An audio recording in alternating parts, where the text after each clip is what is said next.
What's up, YouTubers? Today we're going to talk about the WE Kitefin. This particular one is in the copper shred with carbon fiber edition. It is kind of a limited edition, but you can get other ones out there. The copper ones happen to be gone, but as of the time of this making of this video, the gold shredded ones were still available, at least at Knife Center. It's a $200 knife, has a 3.25 inch blade made out of 20 CV steel, and it's hand satin finished. I don't know if this will show up on video, we'll see. But hopefully so. It is absolutely beautiful.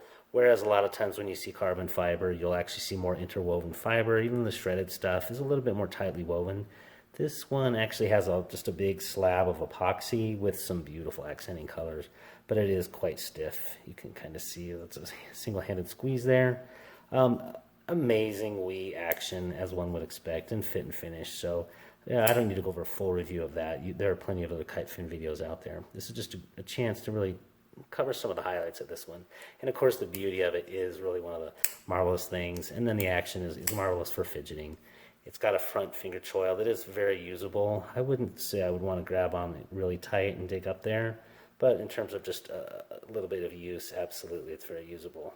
The handle fits 4 full fingers on, with a medium large hand. It's a very light knife. I measured this in at 2.6 ounces. In terms of like comparison knives, I think similar ones in terms of maybe size as well as the blades themselves would be the Ferrum Forge Stinger there, also made by WE/Saviti. And then also, of course, how could we avoid comparing it with the Bug Out? Certainly in terms of cost and fit and finish, this one actually, of course, has a little bit better finish, but the cost is very similar to the Bug Out in G10. And it kind of made me, made me think of that particular blade.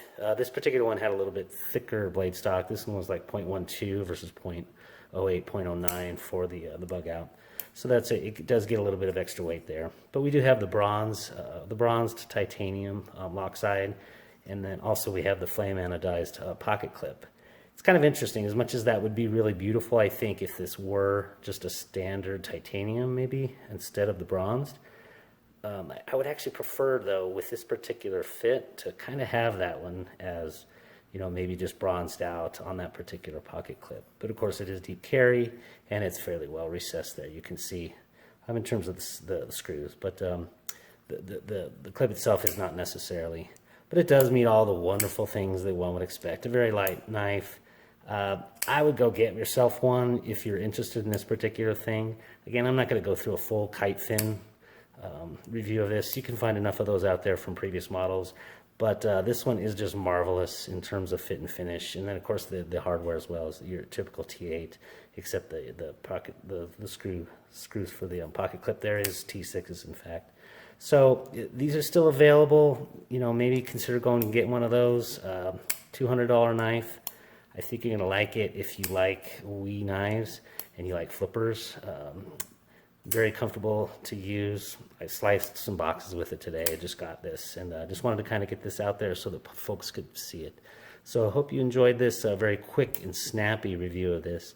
Couldn't really find any massive negatives on this particular cons on this knife, other than maybe I would say replace that flame anodizing when you're going to go ahead and do the bronzing on your titanium lock side with just a matching bronze, pocket clip. So for me, that would really be the only thing I'd change on this. Otherwise, just a marvelous knife. Hope you enjoyed this quick snap review, and if you did, go ahead and like and subscribe, and have a great day.